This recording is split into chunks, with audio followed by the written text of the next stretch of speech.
Welcome, ladies and gentlemen, to episode number 4 of Real Conversation. It is the first week of July, something like that. Second week, I really don't know. I think it's something like that. Regardless, we have a lot of things to cover, a lot of storylines, a lot of things to hype up.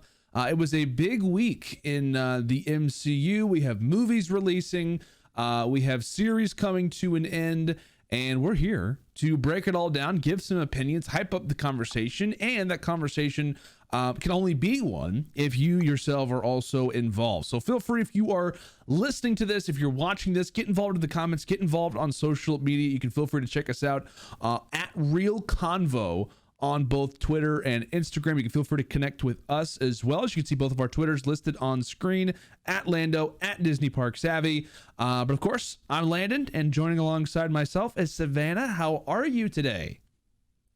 I am great. We got a ton of awesome stuff to talk about today. We do. We have a lot of great stuff to cover, and you know what? Let's just go and jump right into it. You know, I feel like a few of the episodes recently have kind of trailed on a little bit, so we're trying to trim down things a little bit, make it a little more easier to listen to. So with that, without further ado, let's go ahead and get to the top headlines of the week. Hi, everybody. It's the first Monday of the new year, and it's time for headlines. All right, Savannah, taking a look at top headlines. What, in comparison to the other 4 or the other 3 episodes, this being our 4th, where does this one range? High, low in terms of big news going on? I'd say it's pretty high. Not the highest we've had. Okay. I know it's a couple of weeks ago, but still a pretty solid week. Okay, I like to hear it. What do we got? Okay, so first of all, the Spider-Man No Way Home trailer watch continues. Again, rumors were swirling this week we would finally get that trailer. Hasn't happened. But one of the reasons why there was so much speculation that we're going to get it this week is that a number of Funko Pops for the movie were released online, and they're kind of spoiler heavy. There's a Spider-Man's new suit. There's Doctor Strange and certain things that he is wearing that are kind of spoilery. And so everyone's thinking, okay, if they've released these spoiler heavy collectibles, Right. shouldn't we have a trailer? Yeah. Exactly. Hasn't happened. So I don't know, but that continues. Granted, we have Loki going on and Black Widow going on. They released Shang-Chi trailer a week or 2 ago. Right. I get it. The timing probably isn't the best, but at the same time, we should see Spidey's new suit in a trailer, not in a Funko Pop. Just saying. And I want to ask you, like, how much do you think has to do with the, you know, combined partnership of both Sony and Marvel? Because, like I said, as we mentioned, as you listed out, like, it is kind of a difficult time period to know, hey, when's the best time to release this trailer? As you mentioned, we have a movie already coming out, another, movie where we have to show trailers for, we have a series ending. Like, you don't want to almost overtake, because Spider-Man's obviously, in terms of historical wise, one of the most famous, Marvel characters. It's a big movie. A lot of people are excited for it. You don't want to, like, take the thunder away from other shows, but at the same time, like, Marvel has this process sometimes where they just want to release everything at once and just shock everybody. And I don't know, like, do you think it's more of that being the case where they're, just looking to find the right timing? Or do you think it's more of the partnership that they have with Sony that could be causing delays, could be, we talk about, like, at times communication just missing between companies. What do you think more has to do with what appears to be just a very long-awaited, simple, trailer? I definitely think the whole Sony situation makes things complicated for Marvel Studios. I think Marvel is much more concerned about spoilers than Sony is. Yeah. However, I'm not quite sure where the whole merchandising thing comes in. We've had this happen quite a few times where toys will actually spoil plot points of movies. Mm-hmm. So that's nothing new. But I think the magnitude of this movie kind of makes this mistake a bit more glaring. So yeah, I'm not sure if the toy leak is Sony's fault, Marvel's fault. I don't know if Sony's the one holding off. I'm not sure. I'm sure with whatever phone calls and emails on behind the scenes this week, though, were very interesting. Yeah, you like to imagine so. And as we said, like, it's nothing crazy. Like, we're not asking for, anything absurd. It's just, in the process of, trying to figure out what exactly this movie is going to be. We just want to have some visuals of what, the new Spider-Man movie is going to be about. And as you mentioned, like as time goes on, things are going to be revealed. And I wonder, like I said, maybe I think it very well could be the spoiler angle. It could be Sony being like, hey, this is the trailer that we've got. It then goes to maybe to Marvel for some approval. Potentially, maybe both partners have to sign off on different pieces of content. We really don't know all the details of it. And as you mentioned, it very well could be, hey, like, this maybe gives away that, in terms of if Sony's handling that process. We know Kevin Feige, we know Marvel, they want to be very careful in making sure that the bigger plans that they have don't get announced. And let's say that, I don't even know like what we would call it necessarily, but like a small little sample, just the smallest frame in the background shows like maybe another hand that looks like Spider-Man, and then we're like, oh my gosh, there it is. We knew that Tobey Maguire was going to be in this movie. We knew that all this stuff. I bet, at least in my opinion, I think it has to do for sure with the Sony partnership, and maybe things just getting lost in communication and whatnot. But I am a little bit worried though, because like as you mentioned, Funko Pops, action figures, toys, movies constantly have that stuff spoiled, and I'm afraid that something's gonna go underneath the radar. Someone's gonna have this little post. There's so much decrypting that goes on nowadays on different websites, and I'm afraid that we're gonna have something spoiled before we actually even see a real frame or a real scene from this movie. So I'm hoping that's not the case, but like I said, we are still on what, Spider Watch, maybe? Is that what we're calling it? We're maybe? on Spider Watch. Spider I Watch. like that. All right. Yep. I like that. Well, Yep. Speaking of spiders, Black Widow. Like Oh, that good transition. Yes. What do we got there? Yes, today, when we're recording, July 7th, is technically Black Widow Eve, as we're going to call it. Now, granted, promotion says Black Widow releases in theaters Friday, which is the 9th. But if you have tried to get tickets for movies before, it's always on Thursday. I don't know. It's a thing. Kind of like the so weirdest, it's Black Widow Eve. It's like the weirdest non-secret ever, almost. Yeah, it's like movie release is on Friday, but you can get tickets. It's like new cars. It's like, hey, try out the new 2022 Chevy Impala. It's like, it's currently 2021, so why are you saying it's 2022 when it's really, it's basically the same thing. Exactly. But yeah, this movie's been very, very interesting because it's releasing on Disney Plus Premier Access as well as in theaters. Considering it's a Marvel movie, which is basically guaranteed to be a box office success, what will the box office actually be like? Mm-hmm. How much will Disney Plus cut into that? Theaters are pretty much back up and running. The US is pretty much back to normal. This is a really big test for the industry. Also, this movie has been delayed so many times, and Marvel fans have kind of moved on. So how is that going to impact the movie? So it's a big experiment. It's got how I'm seeing it. Mm-hmm. Right now, it's tracking to make 90 million in its opening weekend. That's tracking. We'll see if it actually lives up to those numbers. In comparison, Endgame, which, let's be honest, Black Widow was never going to be Endgame. Just calling it as it is. Endgame brought in 1.2 billion in its opening weekend. That's of course going to be like that's the gold medal for the box office. But Black Widow tracking for 90 million, considering it's a prequel, consider it's been delayed, and that we're kind of already into phase 4, I think is pretty impressive. But I'm curious to see if it actually does that.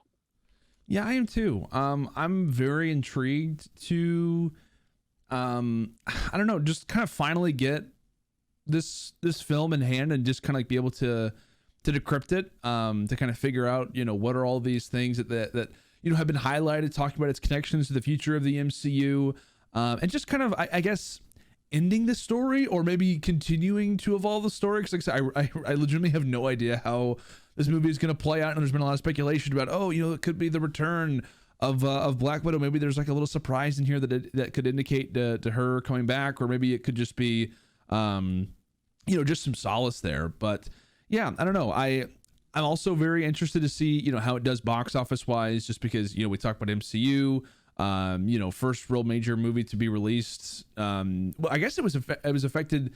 Well, when was its original release date? It was like basically this time last year, wasn't it? Or if not even farther back. I remember going through these numbers a while ago. I want to say it was May of 2020. Wow. Okay. So Yeah. So what, 14 month delay roughly, somewhere around there. That is that's pretty crazy. It's kind of crazy to think about. So all those things in mind, actually it kind of, I forget exactly the wording that you said, but it's just kind of like, let's just finally get over it. Like, let's just finally figure out what this movie is. And I feel like that in itself, you kind of almost come into this movie being like, finally we get to see what this is about. And I think that could potentially hurt people's feelings about it. I'm not saying it's going to be a phenomenal movie. I'm not saying it's going to be a bad movie. I just think that coming into it, just based off the delay alone, based off the fact that it appears that it may not be the most crucial movie that we've had in Marvel history, in regards to the future of the MCU or how things look, I think that people are going to walk into it and probably be, I don't know. I feel like people could be more disappointed strictly because of all these things coming into it. But I do have high hopes. I do have high hopes for it. The scenes that we've got to see, the characters I think are going to be pretty interesting, pretty fun. It's going to feel like kind of like a unique movie, a movie that stands on its own, but also has its place. But I'm interested. I just think that there definitely are a lot of things that could hold it back potentially from being better than it may actually be. So. Agreed. Our next story, we're switching over to that galaxy far, far away. More news on the book of Boba Fett. Now, we've talked about this series a little bit in our podcast in the past couple of weeks, but we've got some actual news about it. Brendan Wayne, who is the kind of stand-in actor for Pedro Pascal in The Mandalorian, he actually he's probably the Mandalorian more than Pedro Pascal is, right, in all honesty. He did an interview this week, and he was asked if he could share any information on the book of Boba Fett, even though we don't know if Mando is going to be in that series. Wayne would not confirm if he's in it or not, but he is good friends with Robert Rodriguez, who is helping with the series, and he teased that the book of Boba Fett will be grittier than The Mandalorian. And Rodriguez apparently describes Boba Fett as a character as being more killer, less filler.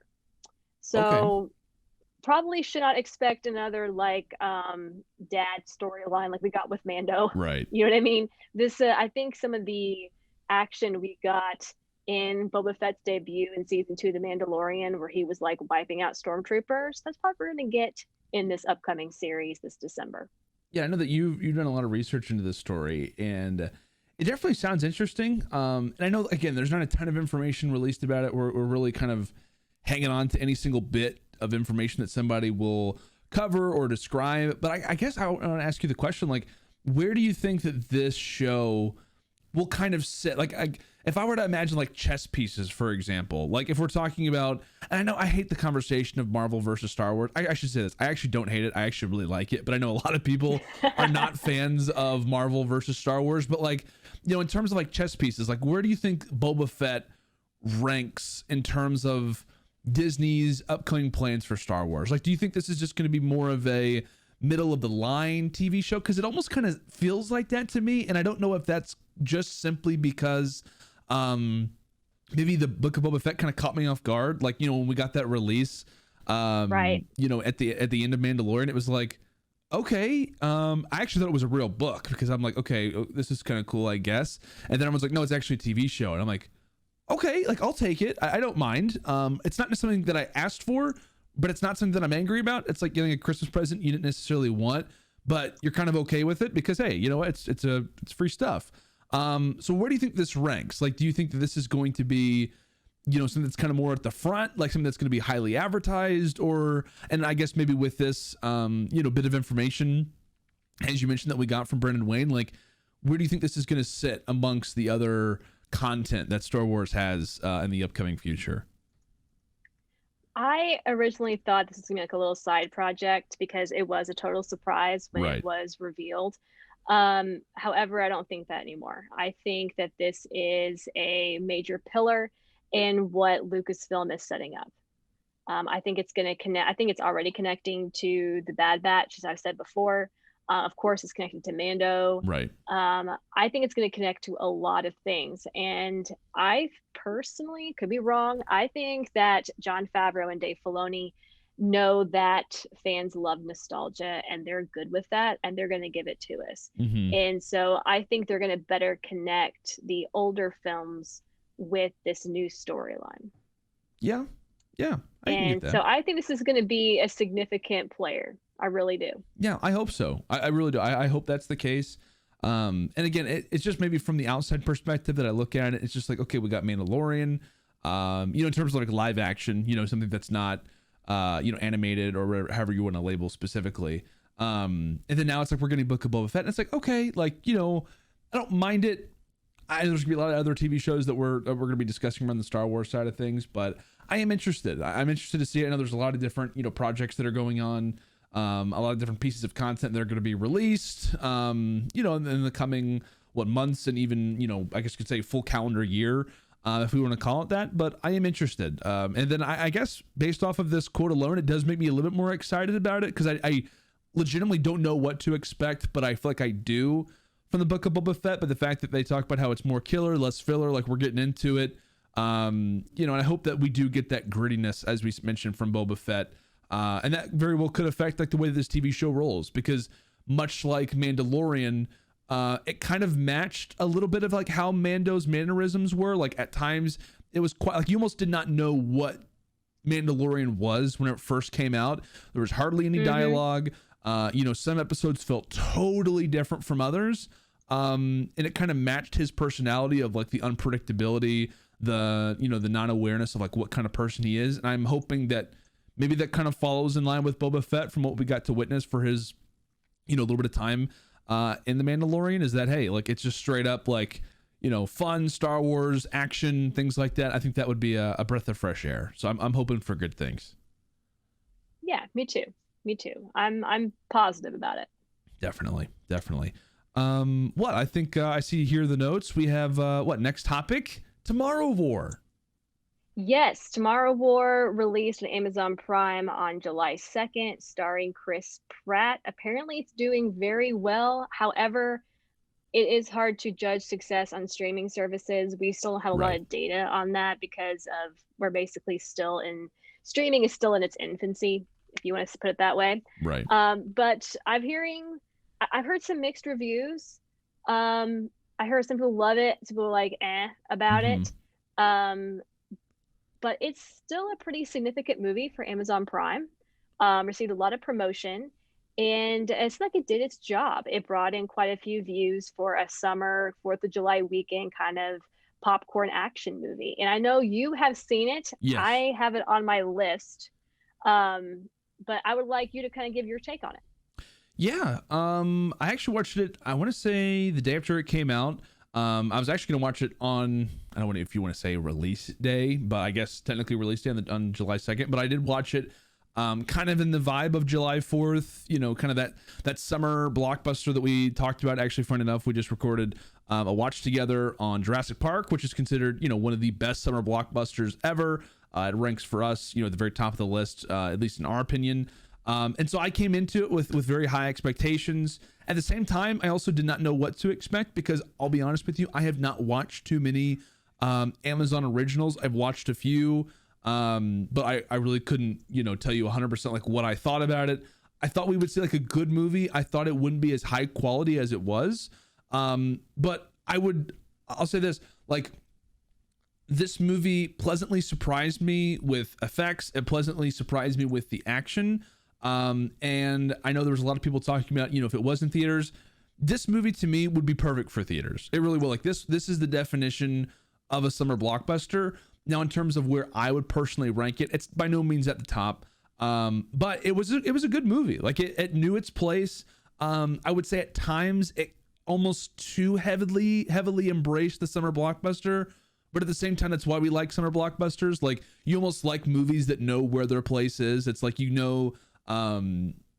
if you're going to see like a typical, apocalyptic type movie, you expect for there to be crazy explosions. You expect for there to be, crazy moments, crazy action. And this movie definitely had it. There was for sure some moments of suspense, and the only thing that I will say that does not spoil anything, but does give some details about the movie, is that I did not know when the movie was going to end. I really didn't. I had no idea when the movie was going to end, and I really liked it. I thought the characters were really good in it. There were some really good twists that were involved. But yeah, there are some moments that I like better than others. Like I said, by no means is it spotless in my opinion. But it knew its place, and I thought that it did very well. But again, it didn't feel like I was watching, and I hate to say like a Prime movie or an Amazon original, which that title could progressively change. But it did feel like a movie that deserved to be, top of the box office in the theaters. And I honestly think that a lot of people would go out to see it more if it was in theaters. And I get, we could obviously get in the conversation of theaters versus streaming services. It very well could be the smartest move for a number of different companies to head to the streaming services, as we've known with, Netflix and Hulu and Paramount, Disney Plus. You could list all kinds of different ones out there, including Prime Video. So yeah, I thought it was really good. I was impressed with what I got to see. And I liked it. I really did. I don't know what I would rank it 100%. And I was actually looking really quickly because, we don't know, like we mentioned, how many people have watched it. But so far, it is currently, 5, nearly a week, of it being released. And there's already 18,000 reviews, on Amazon Prime of people who have left, star ratings. And I'll guarantee you that probably less than 1% of people even do that. But it currently sits at a solid 4 out of 5, and I would probably give it that as well. Like I would probably give this movie, in my opinion, maybe like a 7.8, maybe to an 8 out of 10, in terms of maybe on its best day, but somewhere around there, I'd be happy with. But it was good, definitely. I always thought it was a solid movie overall. Well, it's good to hear. I'm excited to check it out and kind of see what I think about it. But I'm glad that you were positive about it and that you enjoyed it. So yeah, definitely, it's definitely worth checking out. Yeah, 100%, absolutely, definitely recommend. Finishing up our headlines here. This is a sad one, but it's worth talking about here for a second. Director Richard Donner actually passed away this week. He was the director of the original 1978 Superman movie, The Goonies, which you love. Yes, I do. Also in the early 2000s, he helped get X-Men and Wolverine off the ground. So he kind of has a history with comic book movies and kind of launching that into the mainstream. And in fact, Kevin Feige, the president of Marvel Studios, used to work for Richard Donner. So we could say that Donner had a big impact and was a contributing player to the MCU we're enjoying right now. Absolutely. Yeah, that's unfortunate to hear. But as you mentioned, I mean, just the listed movies that he's worked on, produced, that's a very big resume, without a doubt. And to know that Kevin Feige worked underneath him or worked under him has to say a lot, given, we may not know a ton necessarily. I'm sure there's probably a lot of people who know about Richard Donner. It's not a name that necessarily comes directly up the page to me, but knowing all the movies that he's worked on, and I'm sure the brilliance that he had, it's unfortunate to hear. But I will say, if to know that anybody who had the mind to produce a movie like The Goonies has to be, in my opinion, one of the most talented individuals, as The Goonies is, for me, top 5, top 10 movie of all time. So that's high praise. Yes, it is. Also, another headline here, a little bit more news is coming out about Marvel's next series, which is not going to be a live action series, and it's actually not going to be canon. This series is called What If? It's an animated series, and it's going to explore what would happen if you change a certain element of Marvel stories that we know, and kind of going down that rabbit hole. So very, very different. Again, it's going to be animated. It's going to explore, kind of like we're having with Loki, like a different timeline in a way, but really diving deep on that. I know one of the biggest storylines that has been promoted for quite a while is we're going to see what would happen if Agent Carter from Captain America, what if she had the super soldier serum and became a hero as opposed to Steve Rogers as Captain America? So different things like that. I heard there's even some potentially kind of scary storylines in the work too. Mm-hmm. So I'm kind of intrigued by this. Granted, I'm not as hyped for it as I was like for Loki or Falcon Winter Soldier. But I think it could be worth checking out. And it's due to release sometime, well, it said summer, which we're already in the middle of summer. So I don't really know if we have a date for this show yet, but it should be coming out in the next couple of months if they're on schedule. Yeah, like I'll be 100% honest with you. I really don't know if I'm going to enjoy this. Like I hate to be that person, and I've seen some screenshots, and I've seen a few of the things that they talked about, but just being 100% honest, like I just don't know if I'm really going to care like too much about it. Like, not to be annoying and to be that person like, oh, it's not canon, I'm not really going to care about it. But I don't know, it just doesn't sound the most interesting. I'm sure there'll probably be like an episode that I watch, but to know, for example, that without a doubt, all this stuff is not going to be canon, or does it have the ability to be canon at some point? Like, are they officially? I have no idea. Because if, for example, this show also could be looked at, let's say that 100% we know for a fact, at some point in the future, that anything that is on this show will never be canon. At least we could put some theories to bed. Like, if anyone ever had, a question of like, oh, does Sharon Carter, have this super soldiers here? Like, we know that for a fact to be no. So I don't know. I'm interested in it. I'll probably check it out, but it's probably not going to be something that I expect us to talk about too often, or to cover, or to be like, did you see that? Like, it's not going to become, what's the term? Water cooler conversation like a Loki or, Right. some of the other shows have been. But at the same time, not every show is going to be that. So I recognize its place. But I also recognize that's probably not going to be something that, not to be annoying, but to be a show that I probably, reference too often. I get that. I totally get fair, that. Yeah. And Totally. it's assessment. Totally. And then last headline I have for today, this actually came out this morning, is Monsters at Work. And this is a new Pixar animated series for Disney Plus.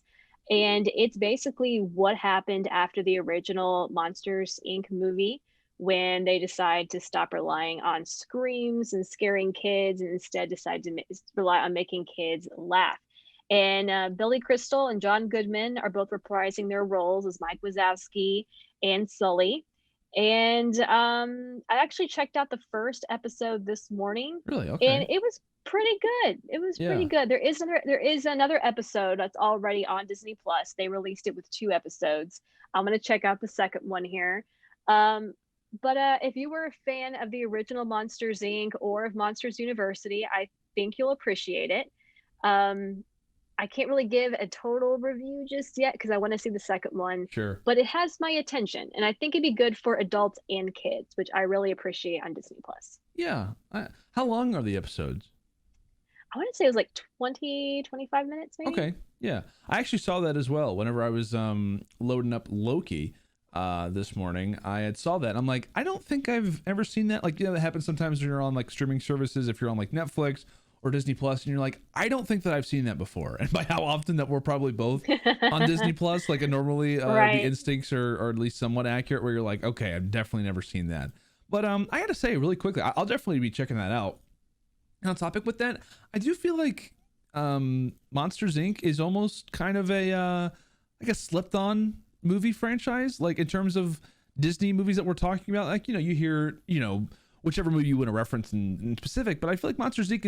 is often a movie that's kind of left off, or like not talked about too often. Like, we both like the original Monsters Inc., but I actually really like Monsters University. Like, that's a great movie that no one ever talks about.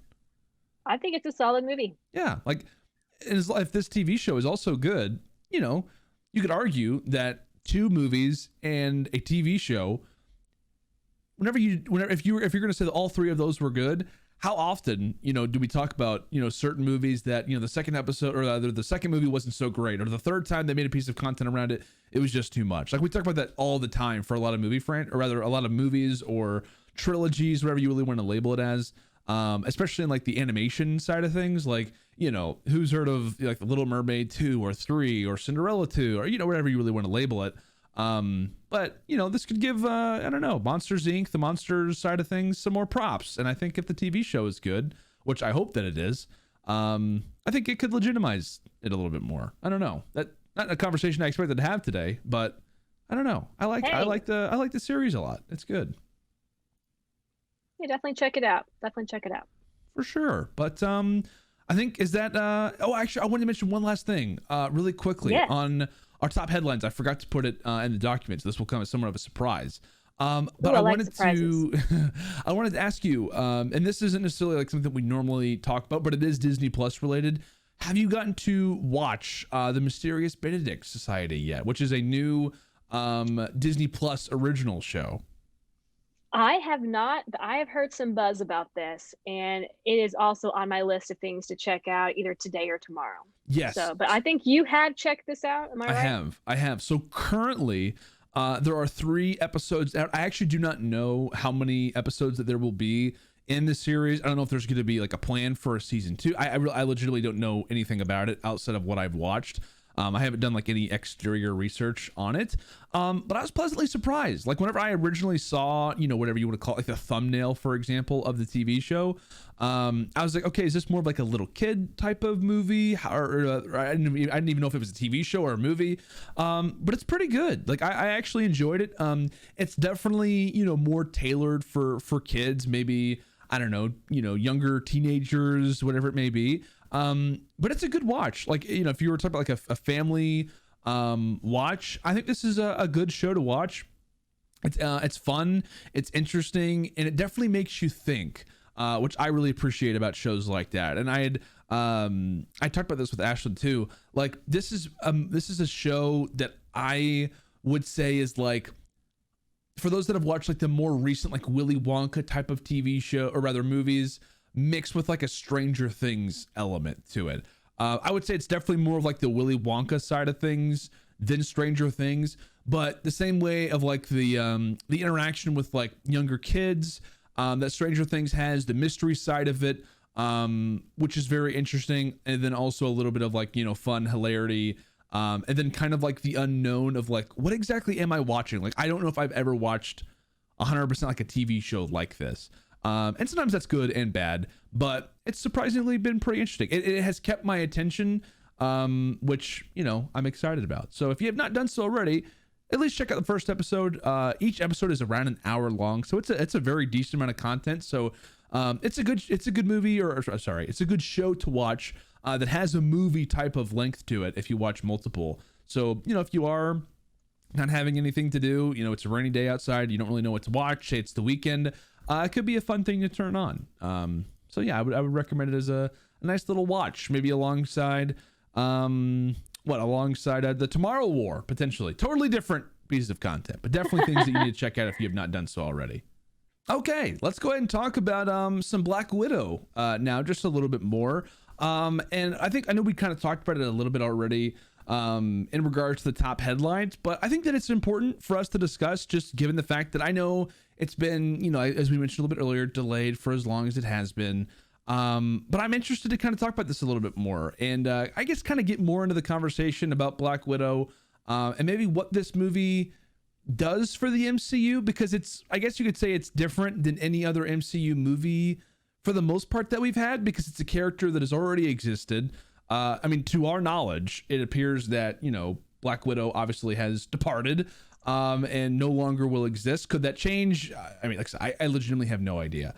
So with that, kind of getting somewhat of a backstory, I don't know, like, what do you think that this movie has the ability to do for the MCU? So, do you think that we'll see more movies that kind of follow, I guess you could say, a similar pattern? I don't know. I thought this movie is such a anomaly. Maybe? Yeah, in the MCU. Granted, there's been conversations about a Black Widow movie for years, and now she's finally getting one, even though in the timeline she's already dead. This is no diss to her, Scarlett Johansson, or her character, right? But it seems like this is coming later than it should. Like, she should have already had this. So yeah, I don't. Yeah, I guess just anomaly. I don't think we're gonna see these type of prequels anymore. or if we do, is there's got to really be like a reason for the overall plot Right. that we're doing this. Right. Marvel's great at doing these origin stories, or even they even done some origin stories set a little back before what the current timeline is. Mm-hmm. But I feel like this one is a huge jump backwards. So I don't think this is going to be like a formula or a pattern we're going to see from the studio in the future. I think this is something they had to do to service the character, to service Scarlett Johansson. Right. So yes, this is definitely an anomaly, and I think we should treat it that way. Yeah, I agree with that. And it's, as you mentioned, like there's no disrespect in talking about how this is probably going to be, maybe one of its kind, or if not, it's not going to be something too common. But again, I think it brings up the interesting conversation about, there is the ability for this to happen at some point. And I guess it kind of maybe even leads us to the conversation of maybe what other MCU characters deserve, their own movie. Because again, there was a lot of people who for, a while, discussed the idea of like, hey, we have this character, we had, movies like Civil War, which was a good one, where it was like, hey, we got all these, primary characters, and you see how many of them have their own movies, or at least are prepared to have their own movies. And then we have, this character who has been involved in the MCU for the longest time, made her debut in the original Iron Man series, and then, never really had her own film to kind of break down her official story, how she got here in the first place. But I guess that kind of leads us to the question, as I mentioned, like what other characters maybe deserve, maybe their own story, maybe this, I don't want to say maybe the similar situation of like going back and learning strictly about their history. I guess we could take it that way if we wanted. But I guess I'll leave that to you, Savannah. Like what character do you think that currently exists in the MCU it'd be interesting to kind of find out more about them, whether it's a movie, off on their own, if it's a tagline of characters, but where do you take the direction with that? Who would you say leads for you in terms of that conversation? In line with Black Widow, I would say Hawkeye, because he's the other that's true. OG Avenger who they haven't really like explored his personal story all that much. However, he is getting his own Disney Plus series. Right. Which makes me wonder kind of how he thinks about that. Since Black Widow is getting a movie, he's getting a Disney Plus series. True. I wonder, you know what I mean? It's kind of interesting. However, though, a lot of Disney Plus series, are doing fantastic. A Loki movie, I don't think would be as good as the Loki TV show we're getting. Agreed. Yeah. So there's that aspect as well. But I think definitely Hawkeye. Let's see. We got so many new characters kind of coming in Phase 4. So I guess it depends how much attention they get.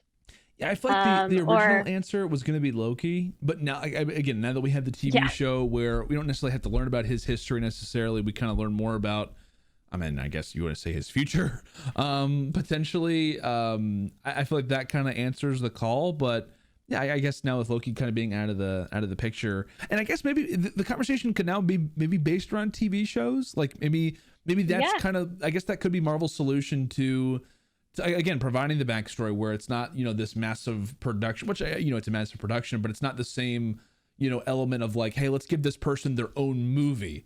In reality, hey, let's make a TV show that arguably could be better, less cost effective, and allows for more overall freedom, to the point where not everybody has to have the same exact story. Like, the history of Loki, or not the history of Loki, but Loki's future, as we've mentioned, does way better in this format of, lots of layers behind it, lots of confusion, rather than just a 2-minute thriller that has all kinds of action. Because in essence, that's not really what Loki is about. It's not about this high intensity action character. It's about the mindset of who he is. So I guess we could phrase that question to also being TV shows. You could take that however you'd like, but again, I guess Marvel has kind of answered that a little bit more. Yeah, I think so. I still feel like we're still so early into Marvel Disney Plus TV shows. I think they've been wildly successful. I think they're the perfect device to introduce us to a character or to circle back on characters. Mm-hmm. I think they're great for origin stories or for character studies. And it seems that that's what they're doing. But then we also have like Shang-Chi coming up in September, and that's an origin film. Right. I'm curious to see like what their like based on their decision making process on what merits a show and why, and what merits a movie and why. Right. That makes sense. That makes sense.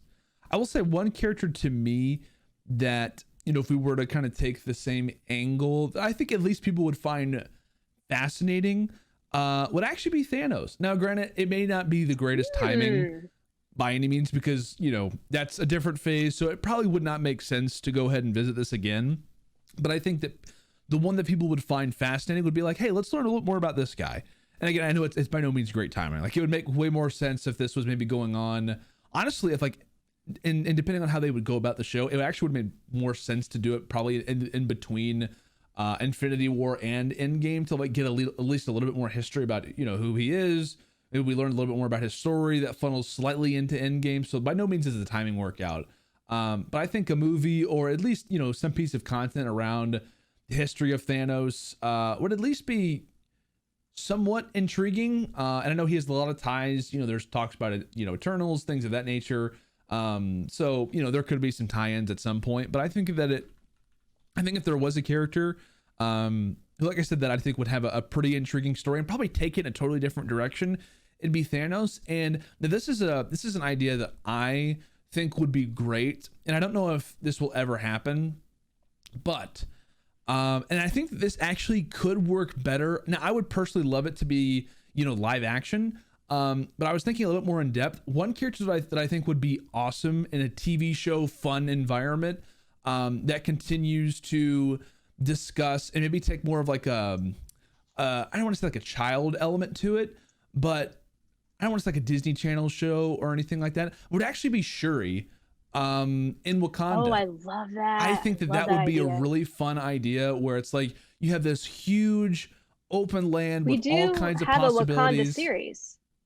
What's that? There is a Wakanda series in the works. That's true. Scheduled. That's true. That's a good point. So maybe that kind of, again, fixes the, you know, the element that we're looking for, but kind of strictly based around like maybe her adventures, or, you know, people of Wakanda that maybe we don't know a ton about, I think would be fun. But maybe that is exactly what I'm bringing up right now. I've actually forgot about the Wakanda series, so I'm glad that you mentioned that. But I think that maybe almost like, again, like in this animated setting of like, you know, just fun adventures that she goes on. Again, you have unlimited possibilities in Wakanda, and I think that people would find that fun to watch, not just in a movie environment, but that's like a setting, that's a location, a background that I would, you know, love watching, you know, multiple seasons of, I feel like. I love that idea. I hope that's what this Wakanda series is going to be. Yeah. I feel like that location is the perfect, there's so many storytelling like possibilities there. Right. With like the landscape, with the culture, like with the modern technology, but they're also rooted in tradition, with the royal family. I mean, Right. the Dora Milaje. I mean, you could just go on and on. So I hope that's what they're doing with this series. Right. Exactly. But I totally agree. Yeah, I'm all in on a Wakanda series. And the only reason why I mentioned a little bit more on the animation side would be, you know, if they were to go this direction, and actually make it, you know, more current, or maybe even, you know, again, try to, you know, reach more of a different fan base, maybe of a younger generation, a younger audience, you know, because if you're going to have like a widespread, you know, multiple episode piece of content, it may be better to go animation style, because, you know, with the massive structure that is Wakanda, this unbelievable setting, I mean, that could be quite pricey if we're, you know, going to be looking at the landscape. We're going to be taking a look at a lot of things, but, you know, who knows? Again, you know, as we've discussed with these TV shows, the expense seems to only be going up. I know we talked about, you know, previously about, you know, how the budget can kind of be somewhat limited, but as these, you know, shows go on, as we've talked about, people have started to rank, you know, overall pieces of content, how the shows relate to a lot of the movies. And again, a lot of people hold these TV shows in very high regard, and for good reason. You know, Loki for me is definitely by no means toward the bottom of overall Marvel content that we've seen. So, you know, who knows? But I think the Shuri angle could be pretty fun, and we'll see how the overall series work. But I guess does that kind of put to bed, I guess, a little bit more about the Black Widow release? I know we've kind of talked about, other comparisons to what this could be like. I know we're just heavily awaiting, how the movie's going to do, but I don't know, like from what you have read so far, Savannah, kind of closing thoughts on Black Widow, how you think the movie's going to do, how do you think people are going to react to what we expect this to be? Again, it's such an interesting project. Like we talked about, it is an anomaly in the MCU. Also, in regards to COVID delays, in regard to streaming in theaters, it's such an experiment. Yeah, that's a good way to say it. However, overall, I do think it's going to do well. I hope it doesn't get, if it doesn't do as well as they wanted or what it's tracking, or if people out there compare the box office numbers to other Marvel films, I hope that doesn't become the conversation, because this movie was never supposed to be that. And I hope they keep that in perspective. But overall, I think it's gonna do pretty well, and I think Marvel fans are just happy to have a new film, and happy to get back to theaters. Right. So in that respect, it's going to be a huge win. Yeah, I agree. I think I think along the same lines. I think it will be. It has a lot of things, as we mentioned, not going for it with the delays, with the cross pollination of being in theaters and then also in Disney Plus. So I think, and with the long awaited process of us just being like, finally we get to see it. I think it has a lot of things going in the opposite direction for it, but at the same time, again, as we said, like, we're just excited to see it. Like, I think there are some people who are going to take it in a different direction and say, like, thank goodness finally we get to close the chapter on this. There's a lot of people saying like, hey, cool, like we actually get to see this, like this is great. So I don't know, I think there could be a few different directions to take with it, but I'm very intrigued to see the movie. I'm very intrigued to hear a lot of people's opinions on it, and you can feel free to let us know in the comments your thoughts about the movie, how you think Black Widow's going to do, or maybe whenever you're listening to this, you've already seen it. Feel free to let us know again your thoughts in the comments, your thoughts on social media at Real Convo, at Disney Park Savvy, at Lano on Twitter, your thoughts on Black Widow, whether you've seen it or not. We're excited to talk about it. We're also excited to talk about it next week, which will be a lot of fun. We'll kind of give our breakdown of the movie and kind of go from there. But with that, I believe we're going to hop into our final segment, and it's time to talk some Loki. I am Loki of Asgard, and I've been falling for 30 minutes. As we are in episode 5, titled Journey into Mystery. Again, one episode now away. Once this one has come to a close, one episode away from the finale, which we'll kind of get into some conversation about that. And I know we're kind of bouncing around from episode to episode, but episode 4, the one prior to this one, was pretty crazy. I mean, last week we had a number of different things to talk about. We literally got to see our first look at the timekeepers, and within 45 minutes, they were dead. They were not actually real. We learned a lot of information that we had been waiting on. And again, it appears that Marvel just continues to surprise us. And I think you and I both agreed that it was probably the best episode so far that we had seen, if not, ties for the best that we had witnessed up to that point so far for this series. I said for me, it's probably top 2, top 3 best Disney Plus show episode that we had seen. So I held it in very high regard. But I guess quick reaction to episode 5, just your overall opinion of the episode, how you feel that it flowed after what was a crazy episode 4, and how it funnels into the finale. I don't know if you're going to feel the same, although we have not really compared notes on our feelings of this episode until now. I liked this episode. I loved last week's episode. That was still tops for me, but I did enjoy this one, even though it was very strange. I didn't get as many questions answered as I wanted, but I did get enough, and I liked all the Easter eggs. I'm excited to actually go back frame by frame through this episode and see all the things that they actually hid and all the scenery. So I really kind of enjoyed that aspect of it. And I still feel like Loki has grown so much through these past episodes, but he still continues to like grow and evolve even now. Even though I feel like we've already redeemed the guy, like he's a good guy now, I still feel like they're showing me he still has areas to grow. and then they go and do that, and I'm happy with it. So I liked that, and I love Mobius and Loki, and Hmm. their kind of goodbye. Loved that this episode. So I liked this episode. Didn't love it, but I was happy with it. But I think you may feel differently. Yeah, I mean, I wouldn't say that I feel extremely differently. It wasn't that I didn't enjoy the episode, because I absolutely did. And I definitely have a preference that I've learned, with watching these TV shows, or watching these Disney Plus series is probably the better way to say it.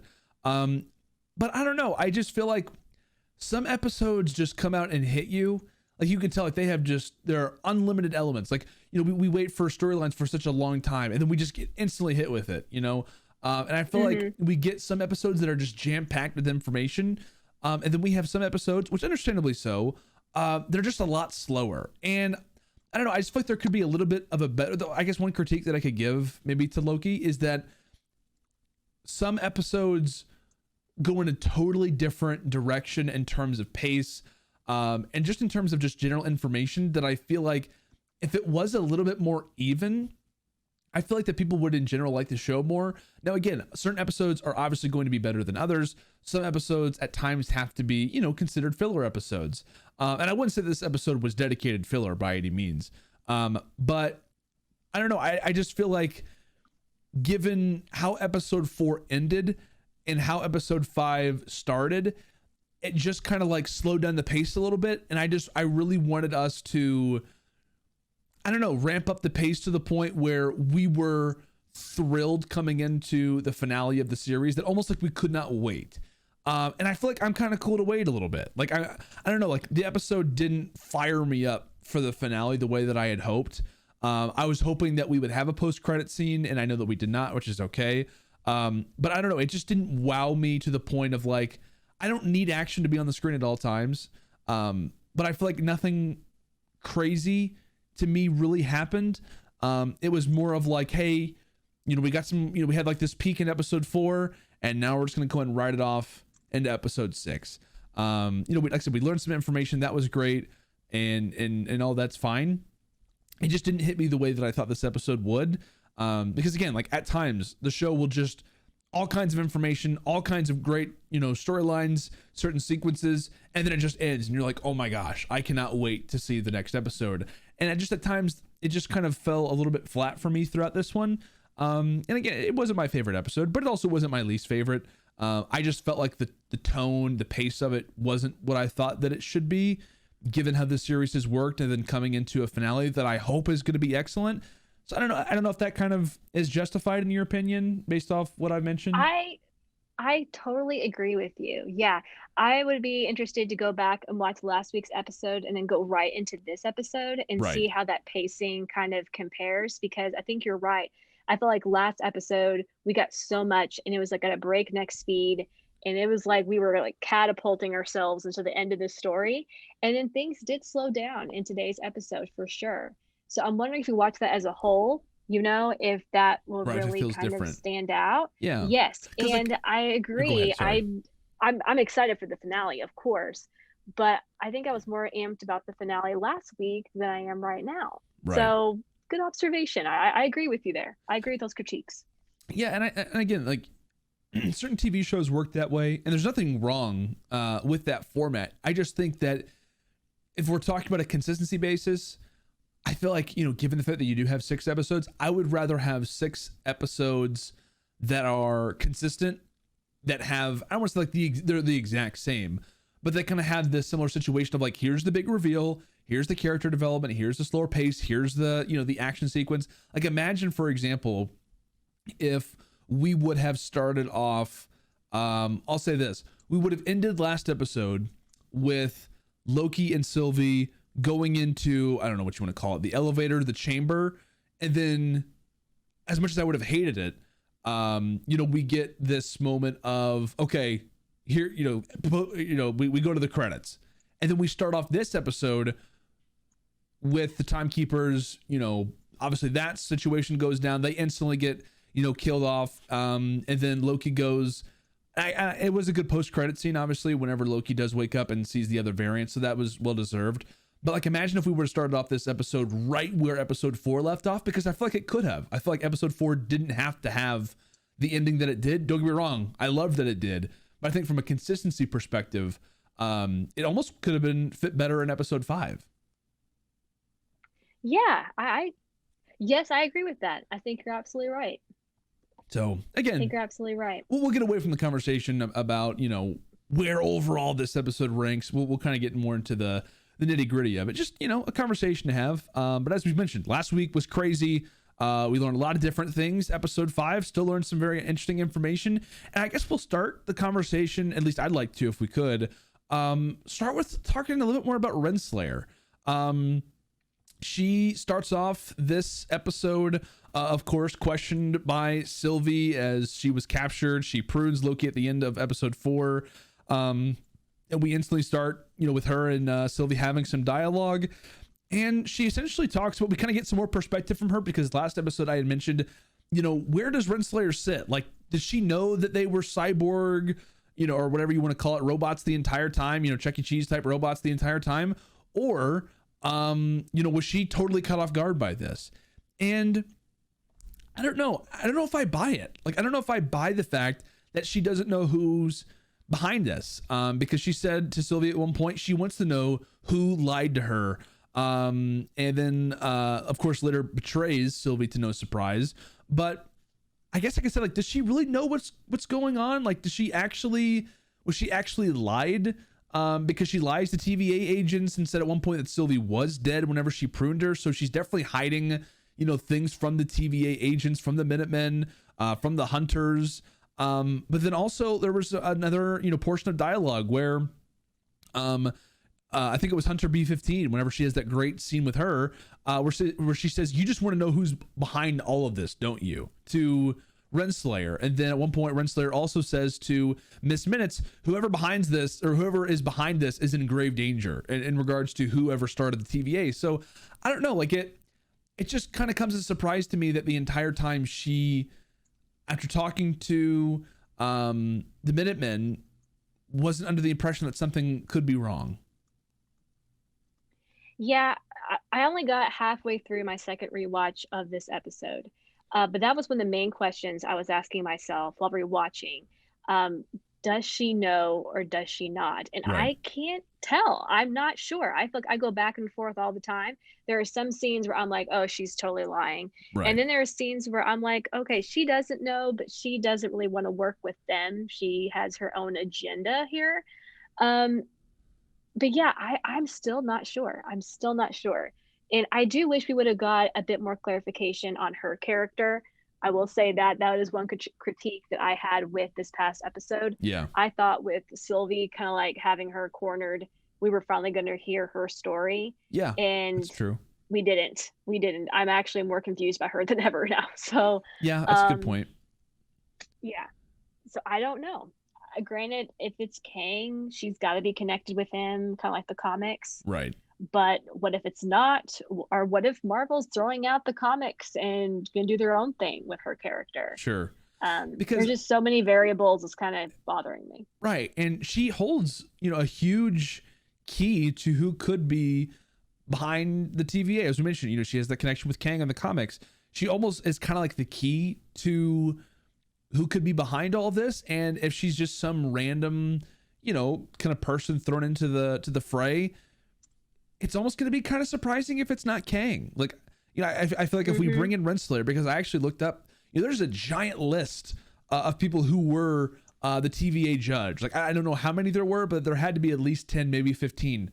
Why Renslayer? Like, was it here just to throw us off? Was it here to tease us about, you know, what could be something in the future? Maybe she gets involved. Maybe she's a character that continues to evolve.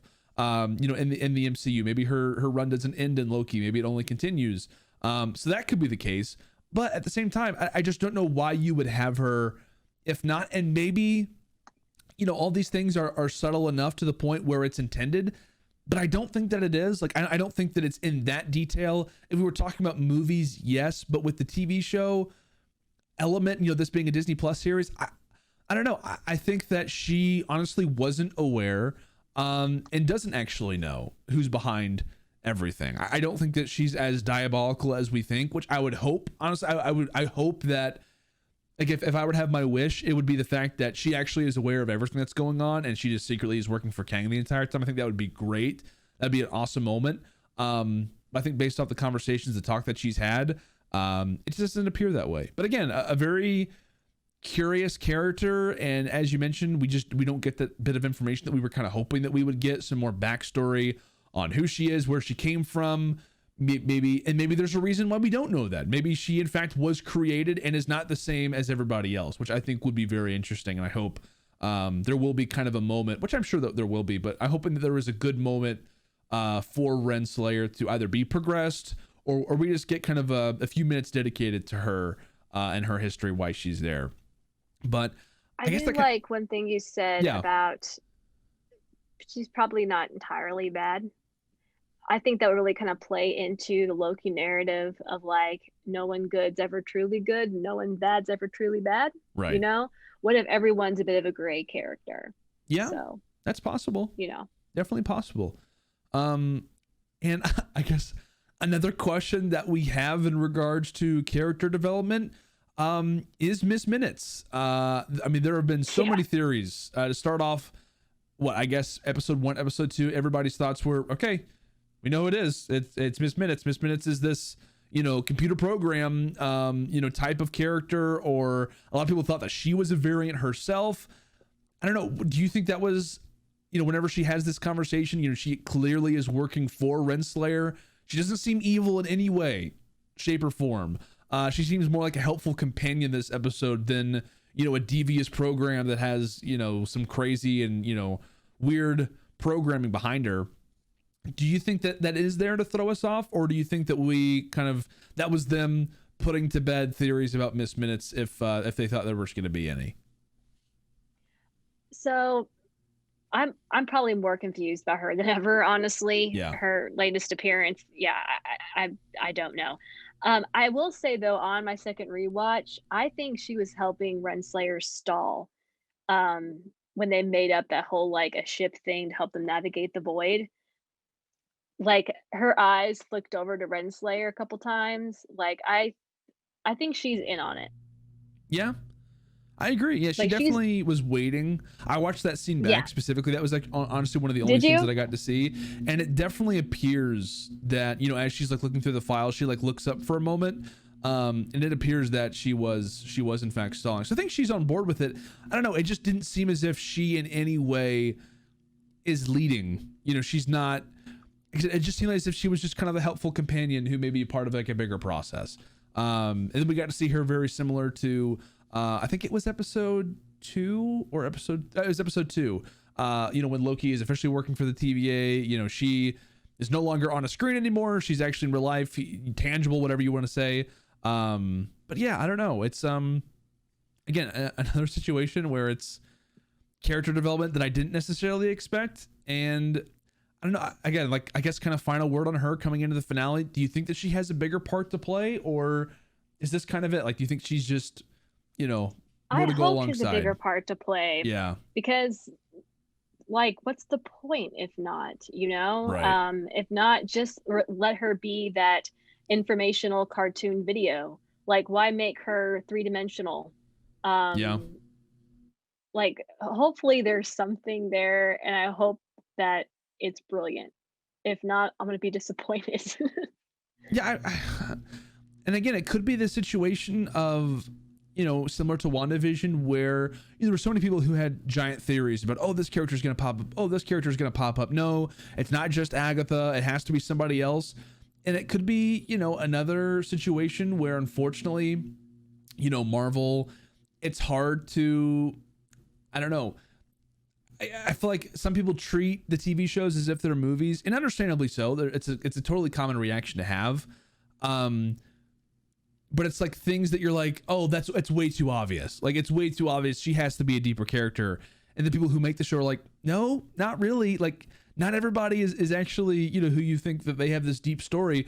But it's so hard for us to think about that because normally in movies, we assume that everybody has a part to play. Anybody has the ability to be evil. But in TV shows, not everybody has the role to be that. So I don't know. I feel like there has to be something slightly deeper with her. I don't know if it's going to be groundbreaking. I don't know if it's going to be something crazy to where, you know, it's like, oh yeah, she was third in command and she's right next to Renslayer and, you know, whatever. But I don't know. I feel like there could be something with her still left. I agree. I think so too. Again, we've been wrong before. So maybe it's nothing, maybe just just a fun little storytelling device. But I just do believe there's more there. Yeah. We'll see what happens. Again, I know we talked about Renslayer, we talked about Miss Minutes. What's going to happen with them? And then another big character that we didn't get to see a ton of airtime for, kind of more toward the end, was Mobius. He surprisingly to me shows up in a moment that I didn't expect him necessarily to. Whenever Sylvie officially joins the Void or the End of Time, and she thankfully is able to escape. What's the official term for I'll call it the evil cloud, the temporal cloud? They had like a name for it. They had a name and I forgot. We'll call it the temporal cloud for now, I guess. I'll look it up. Okay. But it is the most important. But you know, whenever she's escaping that, Mobius then pops up. But I'll bring up this question and you can take it however you'd like it. But do you think Mobius has another big moment still to come? Because as we discussed, you know, he has that dynamic where he officially realizes, okay, cool, TVA is bad. We learned that in episode 4. He has when you talked about it, he had like some of the biggest character development of the entire series, and it was in a 45-minute period. It was in one episode, where he goes from, you know, being the standard Mobius who's slightly curious about his history, about the TVA, to fully on board with the fact that the TVA is wrong and should not exist. So do you think that there is something slightly deeper with him? I know a lot of people have talked about, you know, is he a Loki variant? And I thought that could have happened. That might have been announced because he's literally surrounded by Lokis throughout the entire time. Whenever they're in the Void, I was like, is there going to be a moment where he looks around and is like, everybody's a Loki but me? And, you know, there's just a lot of different sequences there. I know we talked about his history, you know, and jet skis and all those things, but I don't know. Do you think that there is something deeper to his story that could be coming up, or do you think we've kind of learned more about, or have we learned enough about him already to the point where he's just going to be kind of that standard piece in the final series finale? I don't know if we have more like exploration of his character or more growth for his character. I kind of feel like we've maybe finished that. However, I think he's going to be a big part of the finale. Yeah. So as a character, I think he's done. I just think he now deserves his jet ski. Agreed. But he's going to have to work for it next episode. I like that. And that leads me into, I always like to ask this question because it's always relevant. Will we see self-sacrifice in the final episode? And if so, who do you think it'll be? Someone always has to die, and I hate to say it, but it's true. Somebody always has to die. It has to make the series feel real. Whoever the evil villain is at the end of the movie, if there actually is one, 99% of the time, somebody has to sacrifice to themselves for the greater good. So the fact that it feels important, it feels prestigious, or maybe, you know, someone, I don't know, it could be the situation of someone's timeline gets pruned and they're not allowed to go back. And because of some random explanation that we get that somehow makes sense because of how great the Marvel writers are, it's like, oh, okay, that makes perfect sense. This character can't exist, but the other ones can. Who do you think that could be? Who do you think may leave this episode and not come back? I mean, of course you want to say Loki, because technically he already should have died. And if he really does love someone else, which is kind of himself, kind of not, which I still find very confusing, by the way. But like, you know, love is self-sacrifice. True. So I could see him willing to do that. However, another theme of Loki is that Loki's always survive. Right. So will we have a fake out moment? Yeah. That's true too. Maybe that's true too. I don't know. I feel like we're going to have a fake out moment where it's like, oh, he sacrifices himself, and then, oh, he didn't really die. Yeah, I agree. But I hope they don't go that route. Like I want to. They keep surprising me. I hope they continue to do so. But if someone though has to go, it's probably going to be Loki. Although I don't want that to happen. I like hero Loki, and I want more of it. Yeah, and I apologize if anybody can hear the loud. Sorry, I got distracted for a moment because of how loud that was. Okay, there we go. If anyone could hear I'm having a brain fart at the moment. Someone's mowing the yard, and so I'm very confused of what's going on for some reason and how loud it is. So I've been trying to mute myself progressively and trying to not make it too obvious. So I'm hoping that nobody hears it too loudly. So I agree. I don't know. If someone to me is going to die, honestly, the most likely one to me, I think, is actually going to be Sylvie. I just don't see how she makes the most amount of sense moving forward in the MCU, because I don't know how she's gonna like apply. Like, I don't know. I guess don't get me wrong. I think it could be a very interesting story to explore, but I'm not the most fascinated with her character. I'll be honest. I think it's interesting. I liked her more as the episodes have gone on. But Tom Hiddleston, how great of a character that Loki is, I don't know if they're ready to put it to bed yet. And again, with this constant discussion of, Loki surviving and, how Lokis can never truly die. It's like, is he really gonna die? Like, it would kind of go against the entire process of how they are. But again, they could do a great job of preaching the element that, this is different. This is, he's no longer a Loki anymore. He's, different. He's not the same person that he was. So that, they could tie into that as well. I just don't know if they're ready to permanently get rid of Tom Hiddleston. I will say that in terms of the Loki conversation. Also, I get that too. Maybe it's Mobius. Like, maybe there could be a situation with Mobius where he does it. I mean, that would make a lot of sense as well. But I don't know.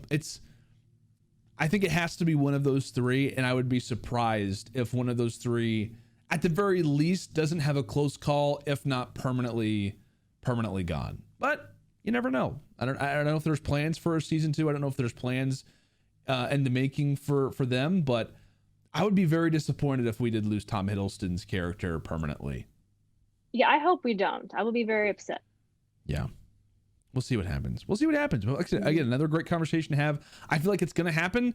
But who knows? Who knows who could be the one to unfortunately have to sacrifice himself for the greater good. And then I guess to kind of close things out, final few questions. Where are we headed? I know in the void, the temporal cloud was enchanted, which I'll be honest, that to me was a little bit. I have a name. odd. I have a name. Oh, yes. Yes. Oh, now I lost it. Hang on. Nope. Okay. I lost it. I'm not sure how to pronounce it. I think it's Alioth. Alioth. Interesting. Alioth? I don't know. I think it's Alioth, but I'm not positive. So I definitely heard I've only him seen say the it. episode once. Okay. I'm just gonna go with the temporal cloud. We'll just call it the cloud, whatever. Where is the temporal cloud coming from? Like, where's that? That's a really good question. I don't. Did you make it up? What's that? Did you make up the word temporal cloud? Oh, I thought you actually meant like where did 100% come from in regards to the No. No, I think that they referenced the fact that it was called a temporal cloud, or maybe it was called a temporal cloud in the comics. I forget. I was doing some research about it, and that's I think I either heard it from the show itself or from something different. I don't know. That's 100%. Cool. All whatever you want. Okay, we'll call it the cloud, just to make it easy. The cloud. So obviously toward the end, Sylvie manages to enchant the cloud, which, not to be annoying, but wasn't my favorite part. It was somewhat fascinating, but it just kind of caught me off guard that was possible yet also probable. Anyway, they head to what appears to be a different area, I don't know if it's a timeline or location, but they appear to be going to what is going to be a castle. I told you it kind of reminded me of like Hogwarts, almost like something out of Harry Potter. Right at the very end, as we saw, characters going their different way. Mobius goes back to the TVA. Meanwhile, Sylvie and Loki appear to be going to try and find who is controlling the TVA. But I don't know, where do you think we're headed? And I guess that's a question that doesn't necessarily relate to location wise, but maybe how the show's direction goes in terms of where how things are going to start off in the finale. Where do you think we're headed next in regards to the show, location, character development? However you want to take that question. Where is the finale headed from this point forward? Like everything with this show, I don't know. Yeah. I feel like I really like. There's a couple small things I think, this might happen, but like major things, I don't know. Which I love that. I love that I don't, and I like kind of being in the dark in that respect. Right. If it's Kang, I think we're going to see him at the very end. I don't think that they're going to make him a huge part of the next episode. I think it's going to be like kind of like a cameo kind of thing. Yeah, I agree. That's kind of how I feel they're going to treat it. So that's one kind of prediction that I have. I don't know how much more character growth we can get from Loki, but again, I say that every week, and then they continue to surprise me. Here's what I would love from this out there. I would love to see maybe Thor show up. Yeah. I think that could be kind of cool because Thor has never really encountered this type of Loki before. And for the character's growth, he needs to confront who he's always been jealous with, which is Thor. That's true. Or at least prove I think that could be, if there is any more growth to be had, it could be there. I think it'd be awesome just to see a major cameo in a Disney Plus series. We haven't really had that yet. We've been waiting for it, haven't really got it. So that's what I would love to see. I would love to see possibly this whole multiversal element we've been waiting for. Remember back a couple episodes ago, we thought the whole timeline blew up and it started the multiverse of madness, and then we never really touched back on that again. Right. I would love to know if that's actually happening and then get a little tease of that. That's kind of like my wish list for the finale. Yeah. But granted, I couldn't tell you what we're going to get. Yeah, I don't know if it's going to be a finale where, again, you have multiple storylines going on, where it's, for example, Loki and Sylvie versus, who's behind the TVA, or rather, while also it's, Mobius trying to take down the TVA and Renslayer, or what. I hope it's not like that, where it's like two separate storylines going on at once. I want everything to be connected and united almost in a similar way, because again, while Mobius is going to the TVA to try to, I think he says he's going to try to burn it to the ground, you kind of want to figure out who's behind it, because that's honestly what really matters. Like, as much fun as it would be to kind of destroy the TVA, which I'm sure that he and Hunter B-15 or whatever are going to reunite. That's to me like something that's going to probably happen. Maybe they, get connected to a few other people. Also something to keep in mind, like what's going on with C20. Like maybe she's actually been kept somewhere because she was also pruned, right? Yeah. So yes. she has to be somewhere involved. So maybe it's, I hope so. Right. We're assuming. There are times where, characters can kind of disappear and they're like, oh, you guys didn't see it in the fine print. And I'm like, oh, okay, I guess that makes sense. So I think there'll be something like that, but I hope that it does connect. I don't want it to be two separate stories. And I guess when it comes down to like who's behind it all, I really hope that we do not go this direction, but I really think that we are. I don't think it's going to be Kang in terms of he's the primary person, who's been sitting here. He's been pulling all the strings. That would be my preferred, but I don't think we're going to go that way. I think it's going to be this situation of He Who Remains. And for those who are aware of He Who Remains, he basically, I'm trying to get like a good description of it. But essentially He Who Remains is I'm trying to think of the right way to put this in terms of the comics. Obviously he's existed in the comics. He is essentially the final person who is kind of in control of the TVA. And again, this is based off the comics. He essentially is the person who exists at the end of time, and has basically been put there to kind of make sure that everything has ended. Like I'm looking at a quote right now. He says, "I alone of all my race am left to guard those who shall survive eternity's ending. I alone am left to sow destiny's seed." So essentially he is the person at the very end who has kind of been in control, kind of keeping the TVA afloat. But he doesn't seem like the most threatening character, but they very well could turn him into more of a threatening person, which I think is possible from an MCU perspective. I think that they could change him to the point where it's not just like this creepy mystical old man who's not evil, but also at the same time not good either. I think they could try to turn him into more of a permanent piece. Because the one thing that I will say is I am betting wholeheartedly on this scene to kind of decide my theory for who is behind it all. We have yet to see in an official, Loki episode so far, the sequence in which they show in real time what the what am I having a hard time thinking of this? The real timeline, the sacred timeline. They remember that scene where it's like they're almost in space and you see like this really kind of random-ish rock type of formation, and they have like an actual solid looking picture of why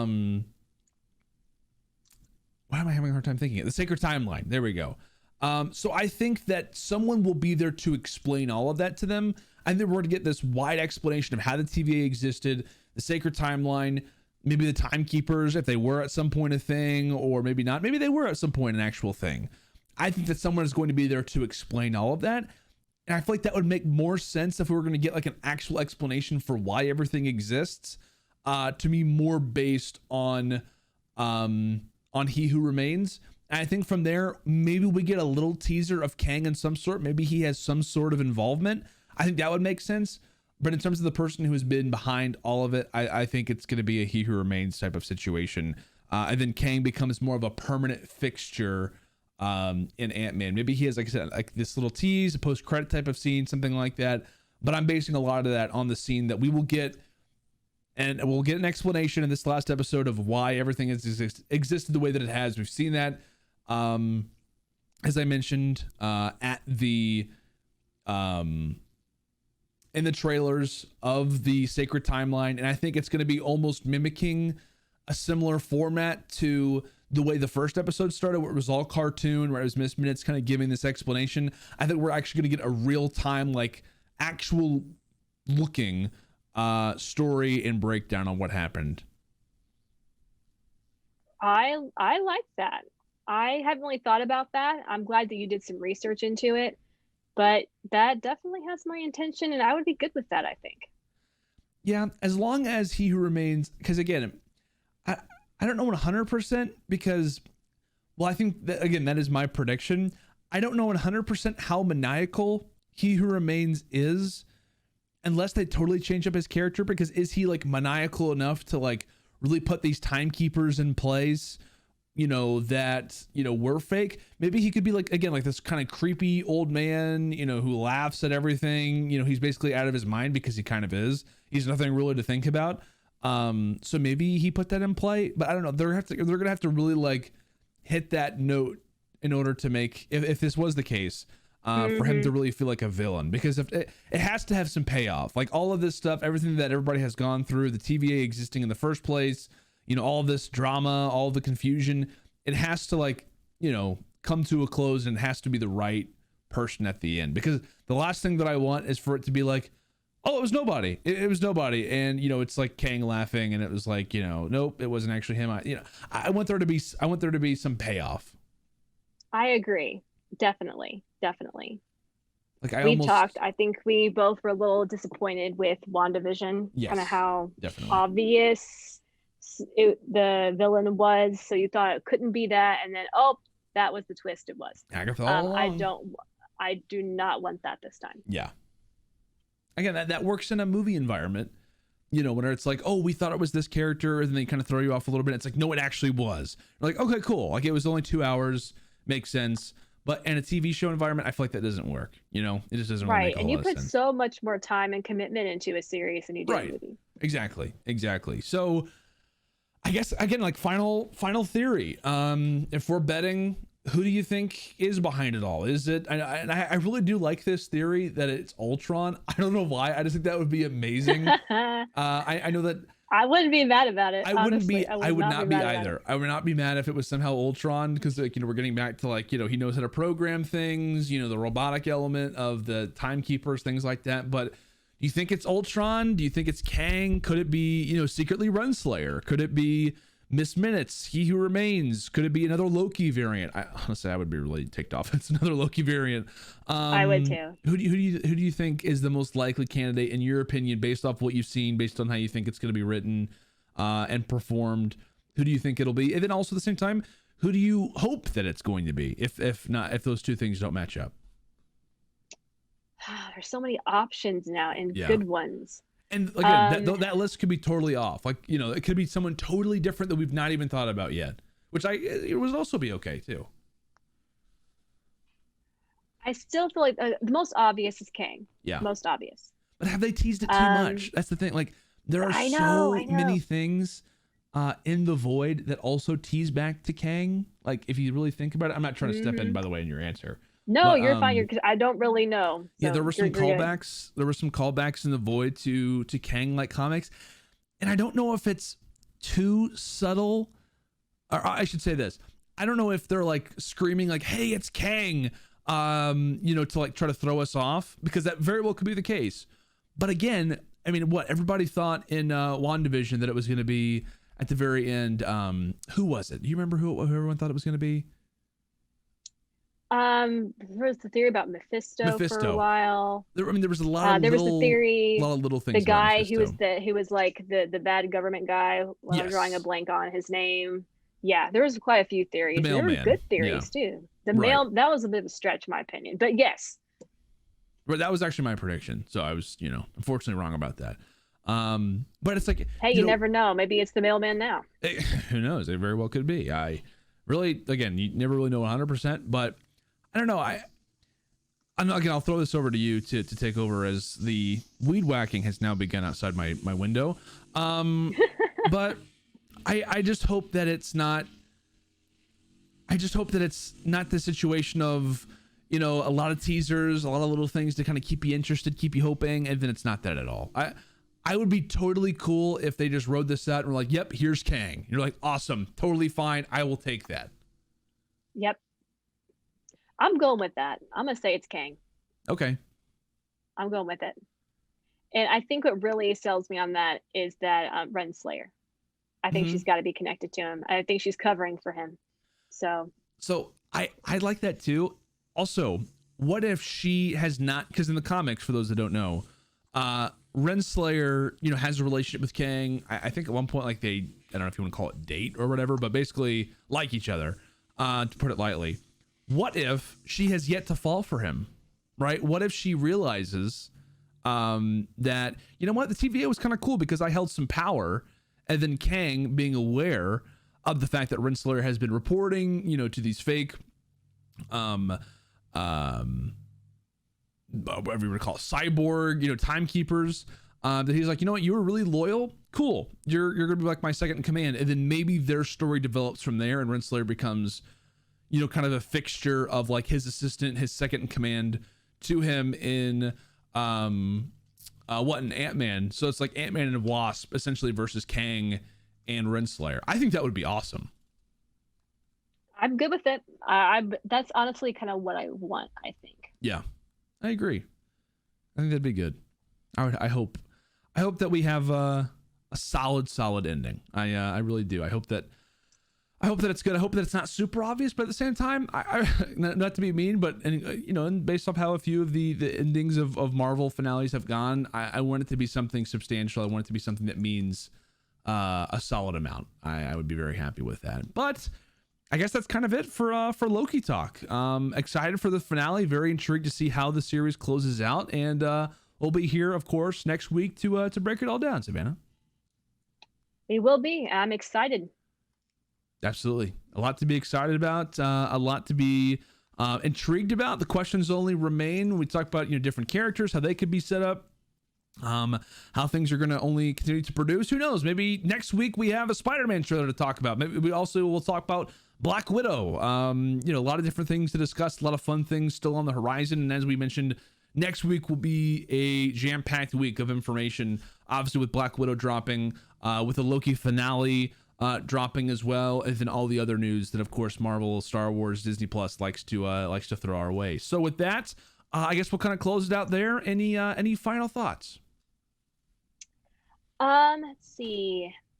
Again, great week in entertainment. A lot of cool stuff going on, even though we haven't got the Spider-Man trailer. But like you said, that could be a different conversation next week. If not, Spider-Man watch continues. I enjoyed our conversation on Loki. You brought out a lot of cool stuff, but also some critiques that I didn't recognize to begin with, but totally I'm on board with now. I think this is a series that I'm going to want to rewatch from beginning to end and see it as one cohesive piece. Yeah. Agreed. So I'm looking forward to doing that once we see the finale.